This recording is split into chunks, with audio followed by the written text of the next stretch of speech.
Olá pessoal, mais um Saúde é Vida começando para você aqui na programação da TV Câmara Campinas. E hoje nós vamos falar sobre os linfomas. Mas antes de entrar aqui no nosso assunto, eu tenho um recado para você. Para participar do Saúde é Vida e sugerir um tema aqui para o programa é bem fácil. É só você entrar em contato com o nosso WhatsApp. O DDD é o 19, o número é o 978293776, que vai aparecer aí na sua tela também um QR Code para você acessar pelo celular. Com sintomas silenciosos que levam ao tratamento tardio, o linfoma é uma doença muito perigosa, que pode ser fatal. Segundo dados do INCA, que é o Instituto Nacional de Câncer, cerca de 4.000 pessoas morrem anualmente deste tipo de tumor no Brasil, e os casos vêm dobrando nos últimos 20 anos. Ainda de acordo com o INCA, o país deve registrar cerca de 15.000 novos casos de linfoma em 2025. Para falar sobre esse tema, a convidada do programa de hoje é a hematologista Marta Mariana Arruda, médica titular do Centro de Oncologia do Hospital Sírio-Libanês. Doutora, muito obrigada pela sua participação aqui no Saúde é Vida. Seja bem-vinda. Obrigada, eu agradeço o convite. Doutora, vamos explicar um pouquinho, porque para falar de linfoma a gente precisa entender sobre o sistema linfático. E eu gostaria que você explicasse um pouquinho o que é o sistema linfático e também um pouquinho sobre as células sanguíneas. Certo. Então, o sistema linfático é aquilo que a gente chama grosseiramente de defesa ou imunidade, né?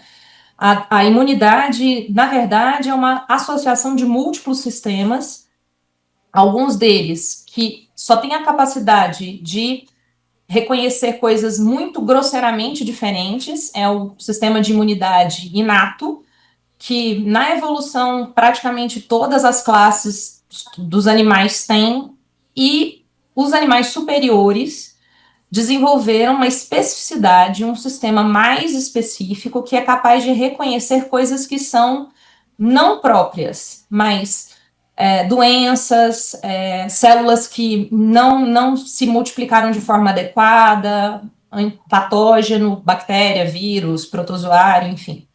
Esse sistema mais especializado, ele é principalmente baseado no sistema linfático, que é a associação dos linfócitos, as células de defesa, os linfonodos, que são os órgãos linfóides secundários, as pessoas chamam de íngua, quando ela cresce, o baço, eventualmente o fígado. Então, nesses locais, a gente produz linfócito, e esses linfócitos fazem a ação de combater patógenos de uma forma específica. Aquele sistema que é treinado com doença prévia, com vacina, e que é capaz de reconhecer, por exemplo, uma célula nossa que se multiplicou de forma inadequada. E doutora, falando especificamente agora, o que é o linfoma, portanto, né? Isso, e o linfoma é quando esse sistema resolve, e resolve é uma palavra ruim, mas a gente acaba usando, né? Mas é aleatório, você não consegue prever como é que isso acontece, mas na hora que essas células estão se expandindo para responder um antígeno, para responder uma agressão, essa expansão vem de forma inadequada. E aí as células perdem a capacidade de regular o próprio crescimento e começam a crescer de forma desordenada. A gente passa a falar de um câncer. Crescimento desordenado é um outro jeito de falar câncer, especificamente do sistema linfático. Os linfomas não é uma doença única, a gente tem quase 200 tipos de linfomas diferentes. Todos eles são, algum momento a célula de defesa não conseguiu controlar o próprio crescimento e começou a se multiplicar de forma desordenada. E isso acaba trazendo prejuízo, tanto para a pessoa quanto para a própria imunidade. Entendido. E, doutora, quais são os tipos de linfoma, né? Se a gente pode dividir em grupos. Sim. Tem várias formas da gente classificar, mas o que a gente mais faz do ponto de vista médico é separar os linfomas em linfomas indolentes, que são doenças de crescimento muito lento, que vão progredindo devagar e que, a princípio, são condições que não têm cura, mas que na maioria das vezes a gente também não precisa agir imediatamente para tratar, então a gente pode acompanhar. E os linfomas que você estava citando no começo, os agressivos, que precisam de tratamento relativamente rápido ou tratamento imediato e que têm o potencial de que, se não tratados de forma adequada, colocar a vida em risco. Dentre os linfomas agressivos, os mais comuns são o não Hodgkin difuso e o Hodgkin. São dois tipos, dois grandes grupos de doenças diferentes que as pessoas normalmente já ouviram falar, né? Exatamente. Os indolentes, na maioria das vezes, são não Hodgkin. E doutora, você poderia explicar de uma forma bem breve, geral, assim, o que é o linfoma Hodgkin e o não Hodgkin, e qual deles seria o tipo mais agressivo, e nem sempre o mais agressivo é o mais comum? Sim. Então, na verdade, o que separa essas doenças é a apresentação clínica do ponto de vista de epidemiologia. Então, Hodgkin costuma ser doença de gente jovem, então a gente vê muito mais Hodgkin em pacientes mais jovens, adolescentes, adultos jovens. A apresentação é a clássica de linfoma agressivo, começa a aparecer linfonodo periférico.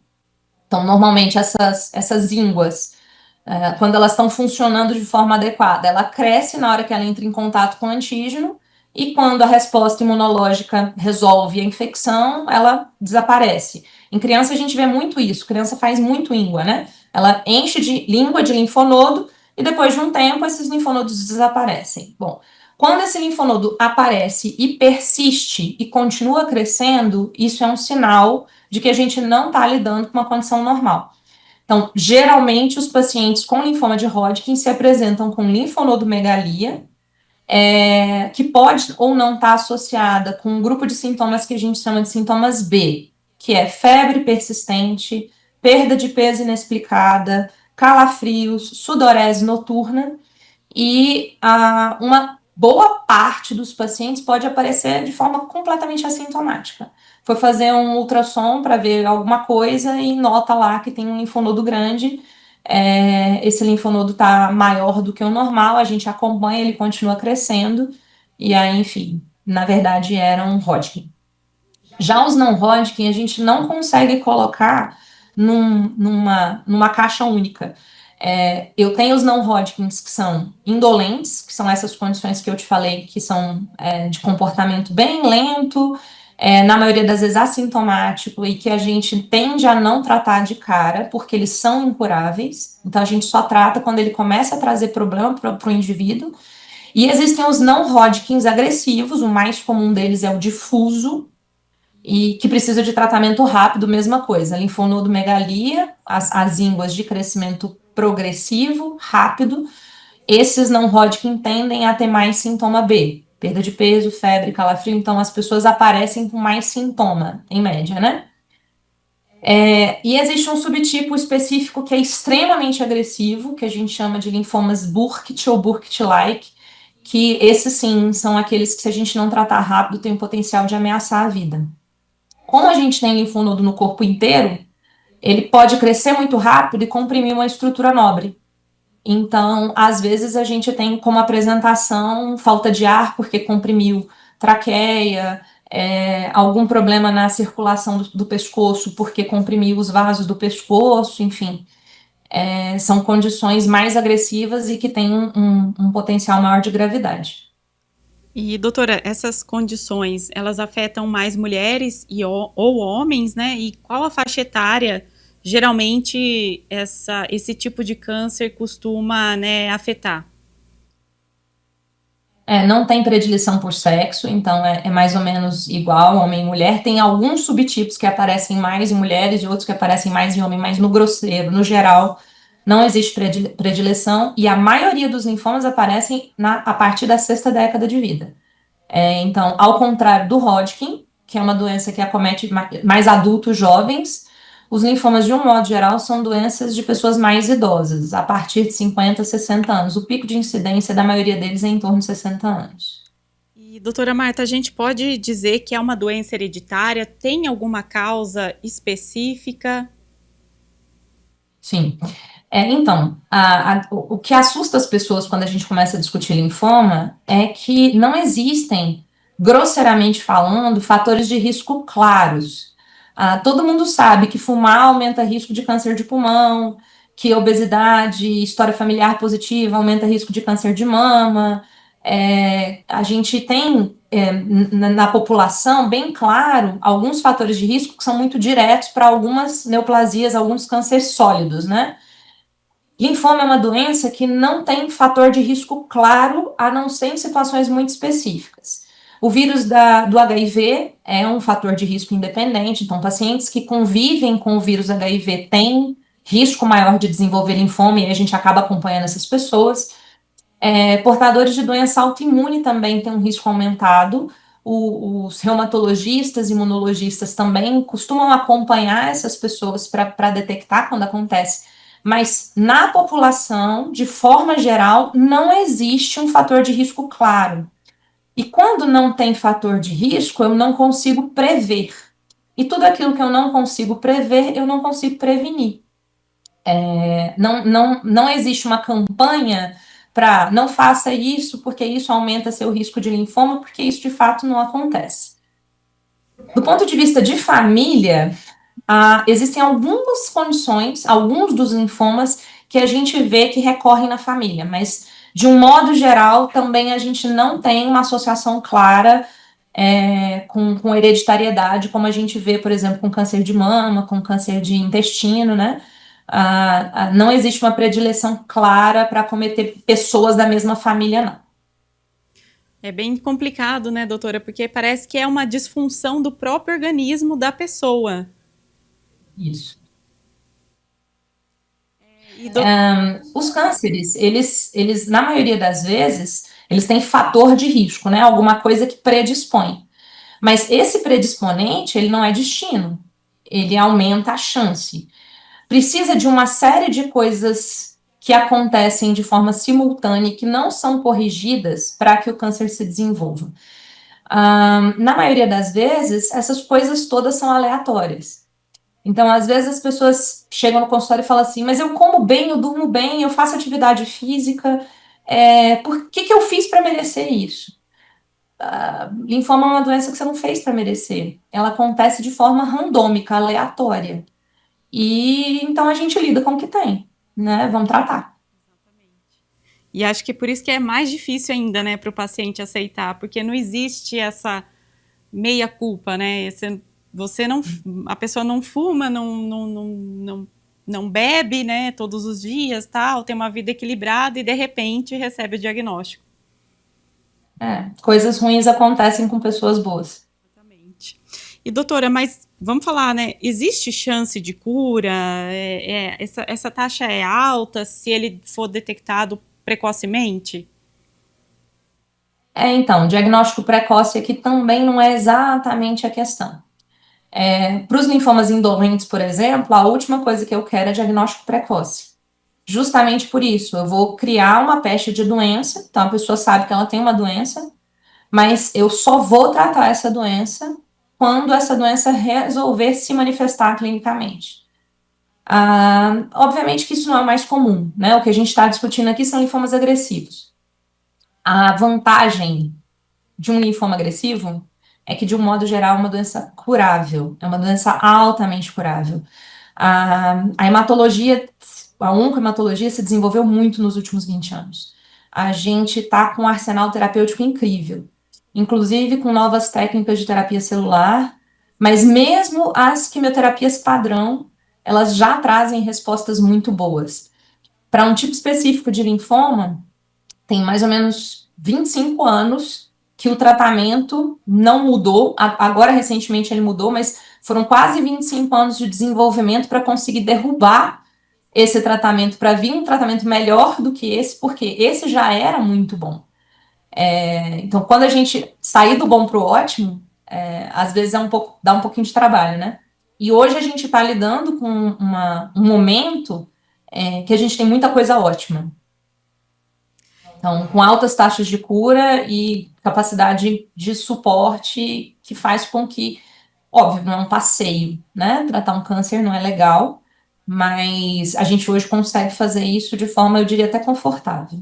Felizmente, né, esse avanço da medicina permite, né, que os pacientes tenham essas opções, né, outras opções e que consiga, né, bons resultados.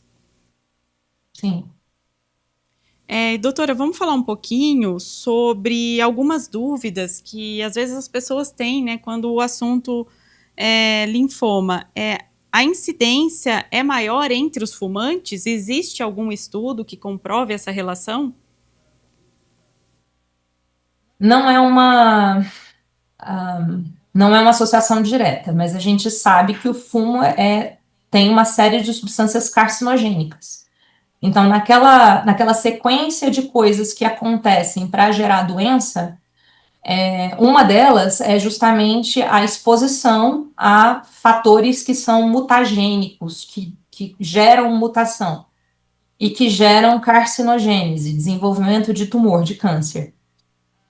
Então, isso que a gente falou, né? O cigarro, o tabaco, o álcool, a obesidade, a falta de atividade física, a radiação ionizante, o sol, o excesso de sol, alimento ultraprocessado, baixa ingesta de fibra, tudo isso expõe a pessoa a mais mutações. As mutações, elas são na maioria das vezes aleatórias, mas elas podem acontecer em sítios em que mutação acontece com mais frequência, e é esse sítio que é o primeiro passo para desenvolver a doença. Então, é sem dúvida nenhuma, uma pessoa que tem uma vida menos saudável, né, e o conceito de saudável tem mais ou menos 50 anos que não muda, né, dieta, atividade física, manter o peso, diminuir o açúcar, colesterol, enfim, todas essas condições que fazem com que a vida seja mais saudável, elas diminuem o risco de você ser apresentado a um mutágeno. Não zera, porque a gente está sendo exposto a carcinogênico o tempo todo, né? Risco não é destino, mas se você está aumentando o seu risco, enfim, né, tem mais chance de esse evento acontecer e ser um evento inicial para uma doença ruim. Exatamente, é aquilo que a gente fala. A gente não sabe se tem a genética ou não, mas em todo caso, sempre é bom se cuidar, evitar se expor ao máximo aos riscos, né? Aos fatores que favorecem ainda, né? Se você tiver uma genética, então, aí que fica mais difícil. Isso. Uma outra dúvida, doutora, que surge também quando a gente aborda esse assunto é sobre as ínguas. Sempre que uma íngua surgir no corpo, isso significa que já é um sintoma de um linfoma? Então, eu sou mãe também, né? Isso é o tipo da coisa que desarvora a mãe. Porque, como a gente já citou, íngua acontece em criança, com uma frequência muito grande. E não, íngua é uma resposta natural do organismo a uma agressão. Essa agressão pode ser, na maioria das vezes, é uma infecção, né? A exposição a um agente que causa doença, mas pode ser até contaminantes do ambiente, enfim, agressão na pele. Então, a íngua em si não é um problema. A íngua ela tem que crescer, cumprir com a sua função, que é fazer a produção dos linfócitos, o crescimento dos centros em que esses linfócitos vão ser produzidos, vão se especializar, vão gerar células de memória ou vão gerar anticorpos, para que a gente não responda de forma tão ampla a uma próxima exposição a esse antígeno, e aí isso tudo deu.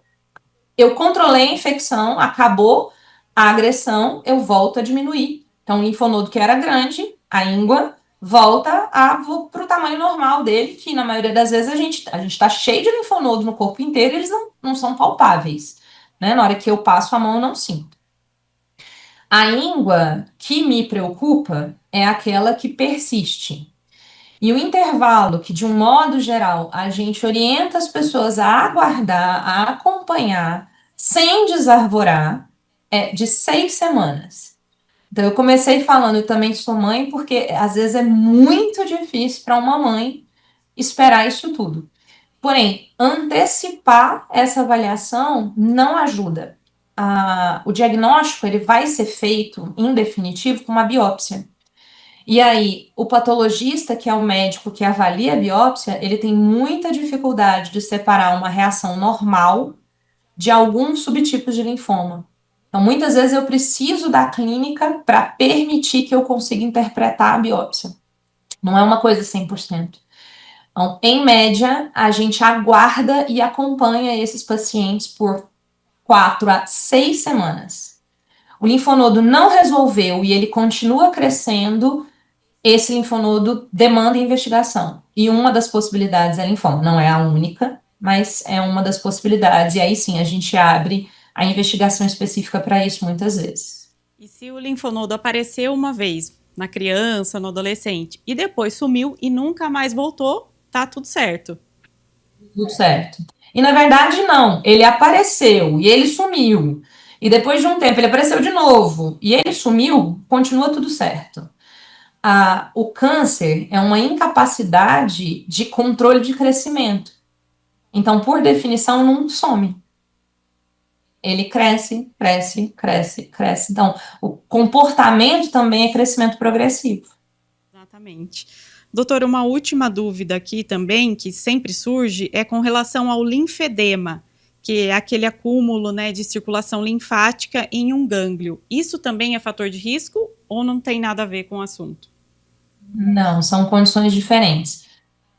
O sistema linfático, ele é principalmente o sistema que produz imunoglobulina e linfócito, né, células da imunidade adquirida, dessa imunidade mais especializada, mas ele também faz o resgate dos líquidos que foram encaminhados para a periferia a partir das artérias no sangue e não voltaram pelas veias.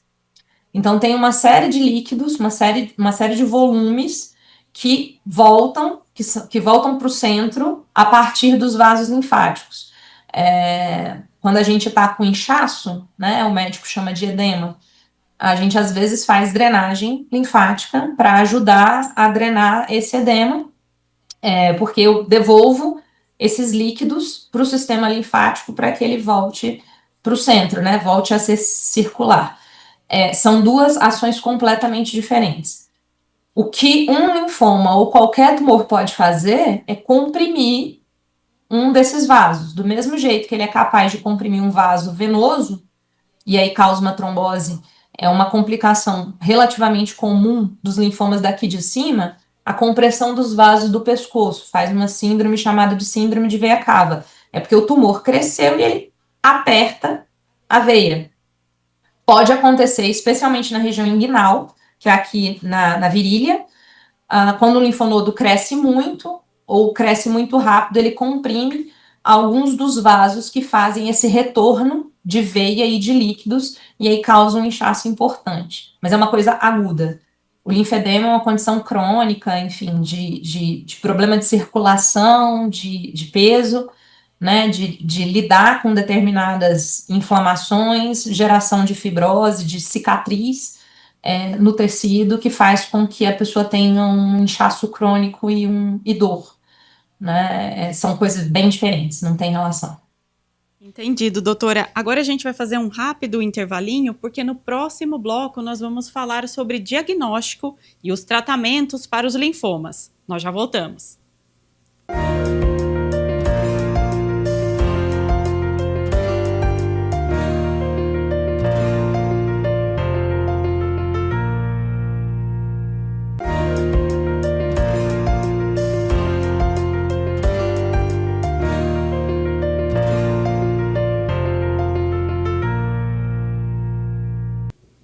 Estamos de volta com o Saúde é Vida e hoje falando sobre os linfomas com a hematologista Marta Mariana Arruda. Ela é médica titular do Centro de Oncologia do Hospital Sírio-Libanês. No primeiro bloco, né, doutora, a gente falou um pouquinho de uma forma bem geral sobre os linfomas, os tipos, né, grupos, quais os sintomas. Agora vamos falar um pouquinho especificamente sobre o diagnóstico. Como que é feito todo esse processo, né, de detecção da doença? Então, a gente estava discutindo que os sintomas, né, mais importantes para a gente pensar em linfoma é justamente o aparecimento e a persistência de uma íngua, de um linfonodo aumentado, que tem esse comportamento de crescimento progressivo. Ele não diminui, que seria a resposta que eu esperaria de um linfonodo que cresce normalmente. E aí, para o aparecimento de linfonodomegalia persistente, não existe só linfoma como diagnóstico diferencial. A gente pode estar diante de algumas condições autoimunes que são bem raras, mas enfim, acontece, como a síndrome de Kikuchi-Fujimoto. Existem doenças que não são exatamente linfomas, mas são consideradas pré-linfomas, que têm esse mesmo comportamento, como a síndrome de Castleman. Tem alguns outros tumores que não são de linfonodo, mas que faz um diagnóstico diferencial, às vezes complicado na imagem, como tumor de tireoide ou tumor de alguns nervos, um tipo específico de tumor de nervo. Muito mais comum do que tudo que eu falei, infecção crônica, como a mononucleose, o citomegalovírus, a toxoplasmose, que mantém uma adenomegalia, né, o linfonodo grande persistente. E, finalmente, os linfomas, para resumir a história. E aí o diagnóstico de linfoma, como o diagnóstico de todo câncer, é com biópsia. Tá? A gente não foge disso. Quando eu fazia medicina, 20 anos atrás, era obrigatório que se fizesse a excisão do linfonodo. Então eu tinha que abrir, tirar o linfonodo e mandar para o laboratório da patologia. Isso é complicado, né? E sem encontrar que é uma cirurgia, deixa uma cicatriz, enfim. Hoje em dia, a gente consegue dar mais de 80% dos diagnósticos com biópsia, porém feita por agulha. Então, um radiologista intervencionista, um radiologista que faz procedimento, ele usa um ultrassom ou uma tomografia, entra com uma agulha grossa que tira os fragmentos do tumor, coloca na lâmina e manda para o patologista, e aí o patologista vai dar esse diagnóstico. A gente, obviamente, faz a biópsia quando imagina que não é nada daquelas outras condições que eu falei. Então, parte do diagnóstico fazer a investigação dessas doenças infecciosas que eu coloquei, né? Eu tinha esquecido de falar do HIV. O HIV também é uma condição que faz diagnóstico diferencial, a sífilis voltou com tudo. Enfim, então essas condições causadas por infecção viral crônica, por esses vírus e essas bactérias que deixam uma infecção mais crônica, é o primeiro diagnóstico diferencial na maioria das vezes, e se a gente não vê isso, a gente já parte para a biópsia. E é mais complexo, né, falar de sistema linfático, porque parece que ele é mais abstrato que os outros sistemas, né, que os outros órgãos também. Então, a gente fica tentando aqui imaginar, né, nossa, como que seria isso, o sistema linfático, né, o tumor crescendo ali. Então, acho que é bem mais complexo, né, doutora? Na verdade, é porque, assim, é que o outro órgão é mais fácil de vislumbrar. Então, quando a gente está falando de patologia, por exemplo, eu enxergo um tumor de mama, às vezes na macroscopia, às vezes só de olhar o grande, sem precisar mergulhar no microscópio. Por quê? A característica do tumor, ela é muito diferente da característica normal do órgão. Já os linfomas, muitas vezes, simulam o comportamento normal do sistema imunológico, que é extremamente complexo. Então, existem mais nuances para esse diagnóstico. De um modo geral, o patologista que faz doença hematológica, as doenças de sangue, é um patologista especializado. Ele precisa estudar mais, ele precisa se aprofundar nessas patologias de sangue, porque é um diagnóstico de verdade mais difícil de dar. Um pouquinho, né, que a gente está falando do sistema linfático, onde entram essas questões aí das células sanguíneas, né? Qual que é a relação? Só para a gente entender melhor também. Outro conceito que as pessoas têm errado às vezes a maioria dos linfomas não altera as células do sangue. Tá? Então, eu não consigo enxergar, na maioria das vezes, linfomas no sangue. Existem condições que eu enxergo e aí, muitas vezes, eu nem preciso da biópsia. Eu consigo fazer o estudo da assinatura dessas células para dizer o nome delas exatamente do ponto de vista imunológico com um exame de sangue que chama imunofenotipagem de sangue periférico, mas isso é exceção. Na regra, os linfomas não alteram o hemograma, que é o exame de sangue clássico que vê as células sanguíneas. Quando altera, o primeiro achado é aparecer linfócito, que é justamente a célula que está alterada no linfoma. Então, quando esse linfoma ele se espalha de tal forma que ele chega na fábrica do sangue, a medula óssea, começa a aparecer linfócitos aumentados ou linfócitos anômalos no sangue periférico. E aí a gente tem a pista da doença mais fácil do que fazendo biópsia. Mas isso é a exceção. Na regra, o linfoma não altera as células do sangue. Porém, o linfócito eu enxergo no sangue, né? O linfócito normal, quando a gente olha o leucograma, que são as células brancas, uma das células brancas do leucograma é justamente o linfócito. Certo, doutora. E quais são os tratamentos recomendados? Eles são iguais, né? É o mesmo tratamento para todos os tipos de linfoma? Minha vida ia ser bem mais fácil se fosse. Não, a gente tem milhões de protocolos diferentes para doenças diferentes. Então, também falar linfoma, como a gente já estabeleceu, não é falar de uma coisa só, né? Você tem vários subtipos. Então, quando um paciente chega e eu acho que ele tem um linfoma, eu falo, olha, eu acho que você tem um linfoma, mas esse é o nome. Eu preciso do sobrenome. Eu preciso saber especificamente de que doença a gente está falando para poder te explicar qual vai ser a história natural dessa doença, o que eu espero dela, qual é o prognóstico dessa doença, o que eu espero para o futuro tratando dessa doença e fazer o planejamento do tratamento específico. Grosseiramente, na maioria absoluta das vezes, a gente está falando de quimioterapia. Linfomas que precisam de tratamento são doenças sistêmicas. E sendo sistêmico, eu não consigo curar com medidas locais. Então, câncer de mama, por exemplo, tem um nódulo na mama. Essa doença está restrita à mama, o tratamento vai ser a cirurgia. Eu tiro essa lesão. E a quimioterapia, ela pode vir para ajudar a diminuir a lesão, diminuindo o tamanho da cirurgia, ou para ajudar a evitar que essas células se espalhem. Eu não enxerguei espalhamento, não tem metástase, mas eu uso a quimioterapia para evitar que essa metástase aconteça. Agora, o controle do tumor mesmo foi a cirurgia. Nos linfomas, na maioria das vezes, a gente não usa cirurgia para tratamento.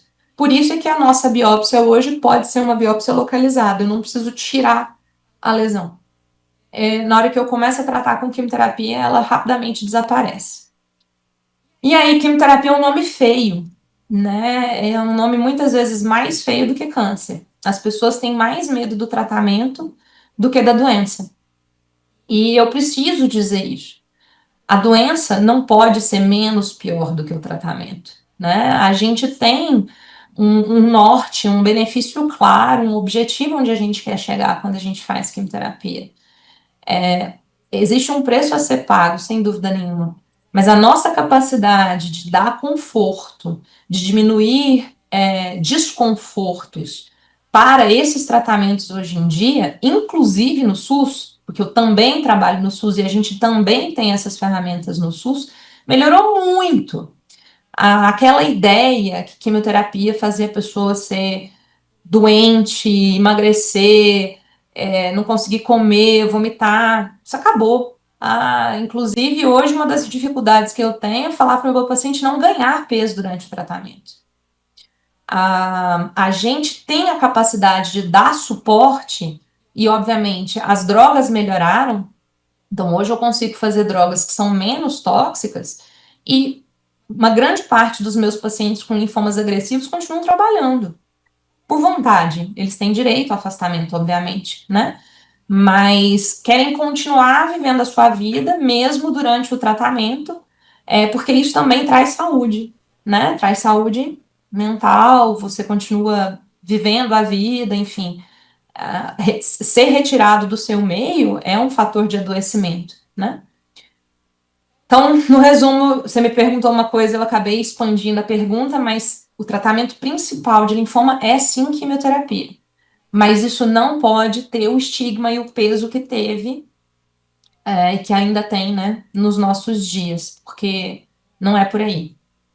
Exatamente. Isso que eu ia até falar sobre o estigma, né? Eu acho que está muito relacionada a questão da quimioterapia ao estigma, porque a pessoa vai perder o cabelo, né? Vai ficar careca, perde sobrancelha, vai perder cílios. Então, acho que isso, principalmente com a mulher, né, mexe muito com a autoestima.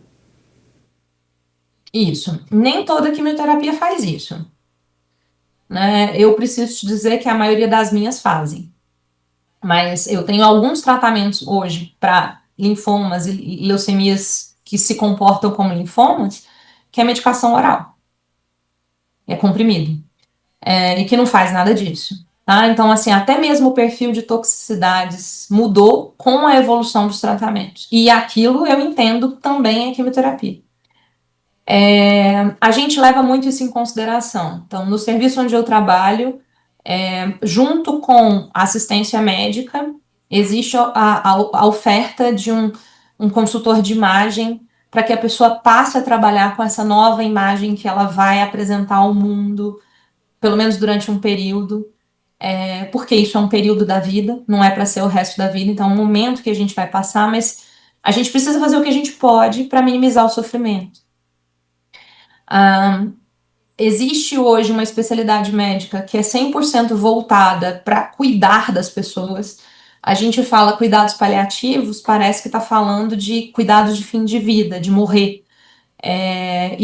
Ok, existem os cuidados de fim de vida, mas a principal coisa que os cuidados paliativos fazem, que a equipe de cuidados paliativos fazem, é controlar sintoma, é lidar com essas nuances de consequências que vão acontecer durante o tratamento e que não podem transformar a vida daquela pessoa no inferno. Ela tem que viver e continuar vivendo e não traumatizar com aquilo, porque, de novo, muitas vezes nosso objetivo é que ela tenha a vida inteira pela frente. Então, junto comigo, trabalha o pessoal da enfermagem, que cuida da parte de acessos, de coleta de exame, de transfusão, enfim, diminuindo a dor, o desconforto desses procedimentos. O pessoal da imagem, que lida com essa questão da autoimagem mesmo, para você lidar com isso, trabalhar com isso, buscar alternativas para vivenciar isso. O pessoal dos cuidados paliativos, que trabalha com controle de sintomas, enfrentamento, ajuste, o pessoal da psicologia, o pessoal da nutrição, que trabalha com formas de você se alimentar, diminuindo sintomas para pacientes que ainda têm náusea. Hoje, vômito é para ser pouco, tá? Para não dizer zero. Mas a gente trabalhar com a náusea, trabalhar com a nutrição, não permitir a desnutrição, enfim, pessoal da equipe da fisioterapia e do profissional de educação física.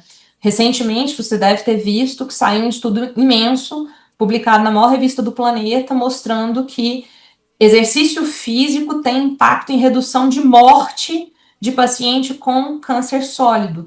A gente sabe que esse dado é generalizável. Então, é importante que o meu paciente continue se exercitando. Isso melhora a eficácia da minha quimioterapia. Então, tudo isso é um conjunto de coisas que a gente faz e que a gente deveria fazer mesmo para que o caminho seja menos doloroso, né? Para que não seja tão estigmatizante nem tão difícil. Porque depois do tratamento tem a vida toda pela frente. É isso que a gente quer ofertar para as pessoas e a gente consegue. Com certeza. E, doutora, pegando o gancho aí do exercício físico, hoje ele é até parte do tratamento, a gente pode dizer, né? É sempre recomendado. Isso, a não ser que o paciente tenha alguma contraindicação óbvia, mas às vezes até tem gente que acha que a gente está de maldade, né? A pessoa está imobilizada na perna, eu mando levantar peso no braço. Existe sim alguma atividade física que você pode fazer durante o tratamento e ela ajuda em tudo, né? No ânimo, no estigma, na imagem, na desnutrição, no músculo, na força, no cansaço. Então, assim, a atividade física é absolutamente fundamental e é pedra angular no tratamento do câncer, qualquer câncer. No caso dos linfomas, a imunoterapia também é recomendada? Quem inaugurou a imunoterapia foi a hematologia no tratamento dos linfomas. Como o linfoma é uma doença da imunidade, já há muitos anos a gente vem trabalhando para lidar com a imunidade, combatendo a doença da imunidade. Então, a primeira imunoterapia no tratamento de câncer que houve na humanidade foi justamente o rituximab, que é um anticorpo anti a assinatura gênica do linfócito B, que é o CD20, né? Esse anticorpo combate diretamente o CD20, fazendo essa célula morrer, sem induzir a morte, sem quimioterapia tradicional. Né? E daí para frente abriu-se a porta para as imunoterapias que a gente vê hoje. Grosseiramente, imunoterapia é toda a manipulação que eu faço do sistema imunológico para tratar câncer. Mas para o câncer sólido, principalmente, o que se faz é ensinar o sistema imunológico da pessoa a combater a doença. E isso também é bem importante na nossa área, no nosso meio, para tratar linfoma, para tratar leucemias, especialmente leucemias B. E aí, além dos anticorpos monoclonais, que combatem a doença diretamente, né, que age diretamente em cima da doença, e além desses tratamentos em que eu ensino a imunidade da pessoa a combater a doença, hoje a gente consegue fazer isso tanto com um remédio específico que existe na farmácia, que faz esse direcionamento da imunidade, como as terapias celulares. Nos últimos 5 anos, a gente tem discutido muito as células CAR-T, ou CAR-T cells, que é justamente um processo em que eu utilizo a imunidade da pessoa, trabalho geneticamente essa imunidade e devolvo um míssil teleguiado voltado para o tratamento da doença. As doenças mais passíveis de tratamento com CAR-T-cell são justamente as leucemias B e os linfomas. E, doutora, acho importante a gente frisar isso aqui. Você até mencionou que esse tratamento, então, ele é coberto tanto pelos planos de saúde quanto pelo SUS. Em níveis, né? O SUS tem vários níveis de assistência de tratamento para linfomas, e a cobertura de medicina suplementar, né? De plano de saúde que a gente fala é regida pela ANS.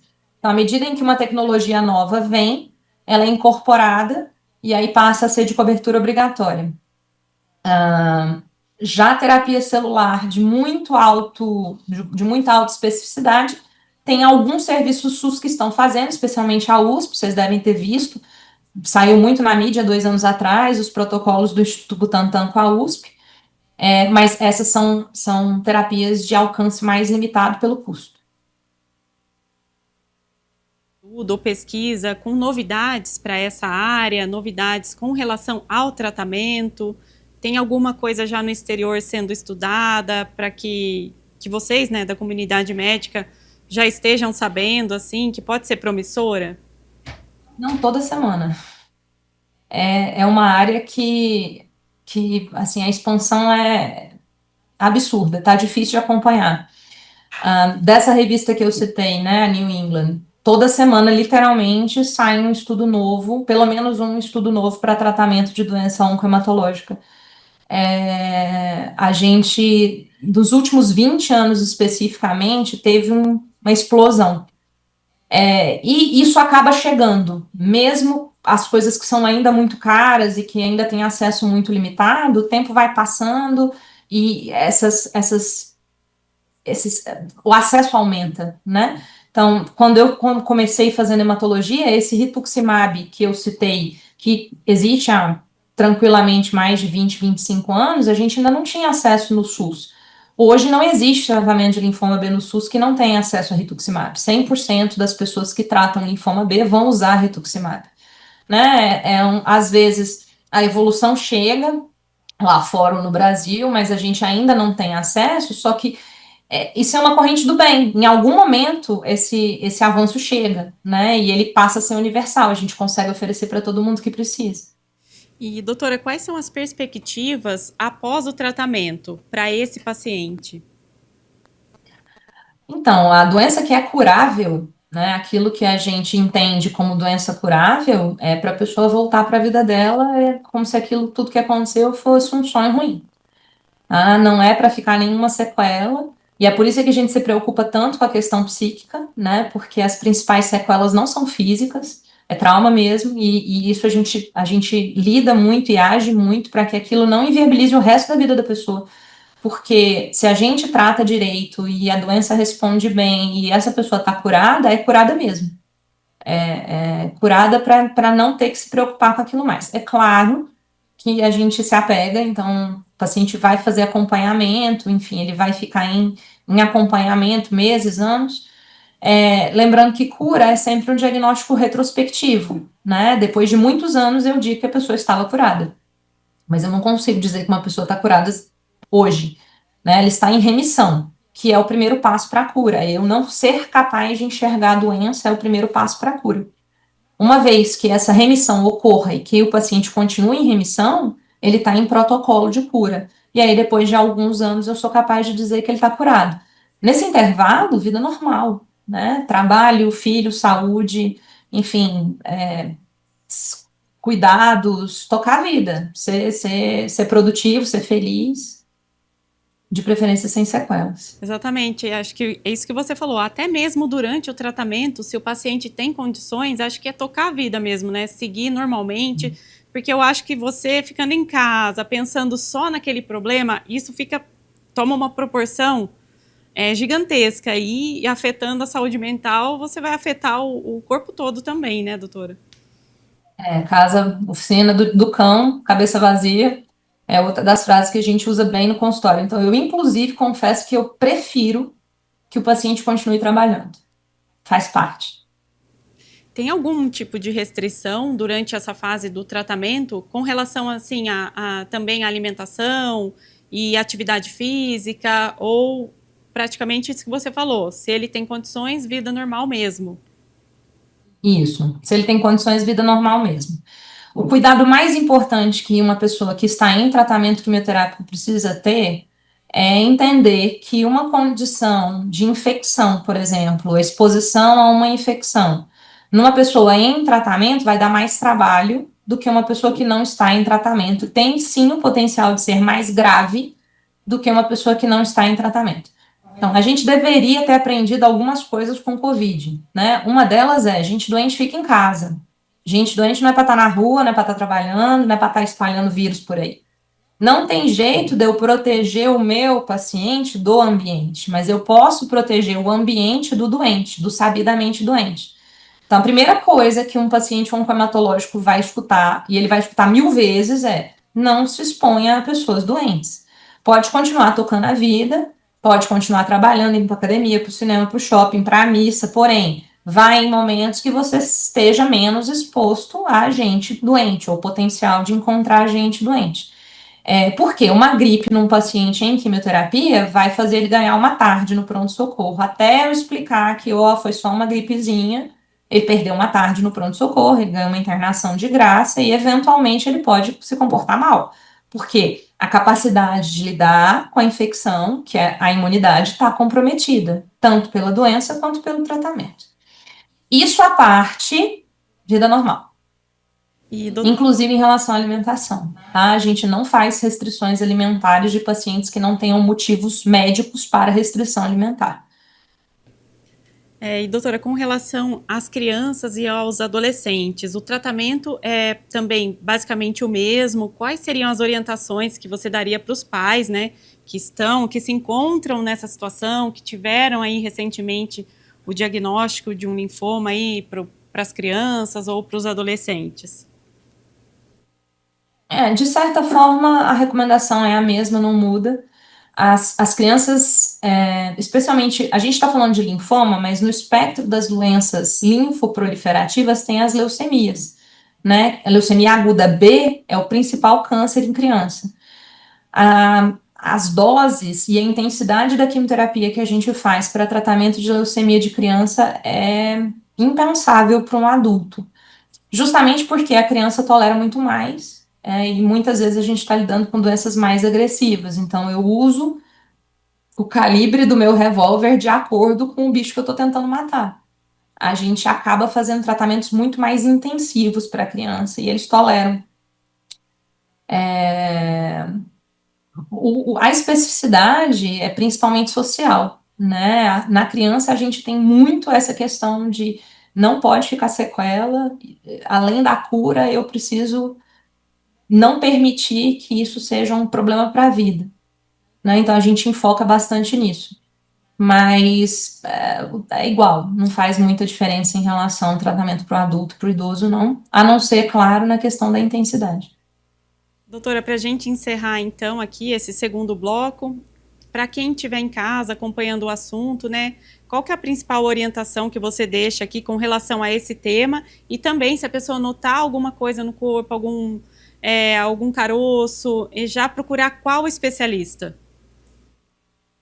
Isso, então, para as condições de ínguas, né, a primeira coisa que eu quero é reafirmar que a gente está lidando com benignidade na maioria absoluta das vezes.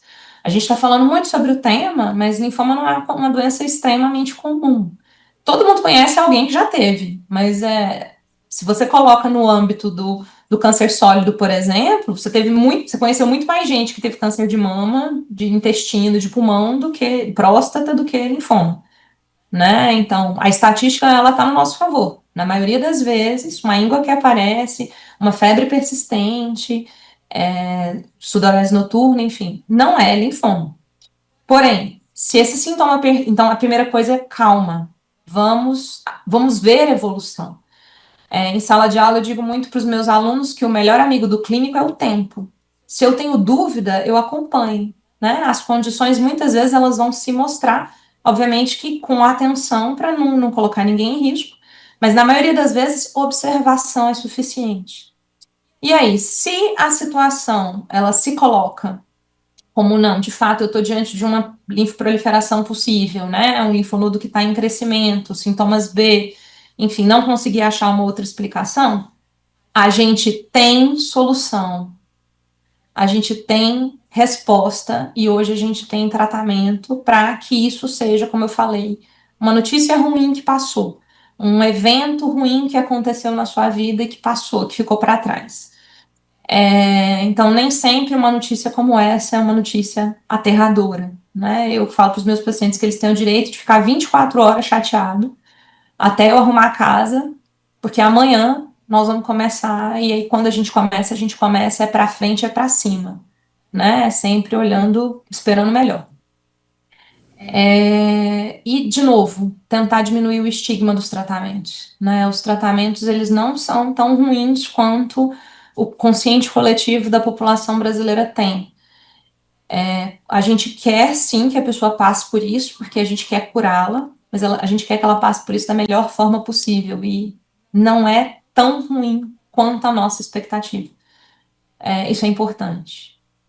Então, primeiro, tranquilidade, acompanhamento, e segundo, expectativa de coisas boas e fé na ciência, né? A gente está melhorando, a gente está estudando. Eu e os meus colegas, a gente investe a nossa vida nisso. Todo o nosso tempo é voltado para isso, e assim, tem sido bem gratificante. Doutora, muito obrigada pela sua participação aqui no Saúde à Vida, obrigada pela disponibilidade, por atender a gente aqui e explicar, né, tudo sobre esse assunto para o nosso público aqui da TV. Muito obrigada. Foi um prazer, uma honra, e eu estou sempre à disposição. O Saúde à Vida fica por aqui. Obrigada também ao pessoal de casa pela companhia. Lembrando que você pode conferir todos os conteúdos no YouTube da TV Câmara Campinas. A gente se vê no próximo Saúde à Vida.